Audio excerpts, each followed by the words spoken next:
Hello বন্ধুরা, সবাই কি করছো? আমার বার্থডে সেলিব্রেশন হয়ে গেছে আর এই হলো আমার বার্থডে লুক। সবাই কমেন্ট করো কেমন লাগছি আমি। এই দেখো, এগুলি সব সাজানো হয়েছে, আমি সাজিয়েছি। তো অবশ্য কমেন্ট করবে আমি কেমন লাগছি, আমার ড্রেসটা, আজকের আমার লুকটা কেমন লাগছে।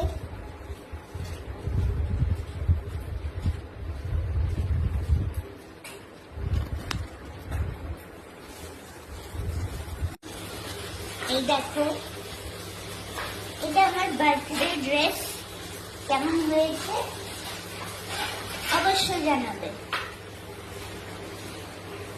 তো চলো, আজকের মতন টাটা, আবার একটা মিনি ব্লগে দেখা হবে। Good night.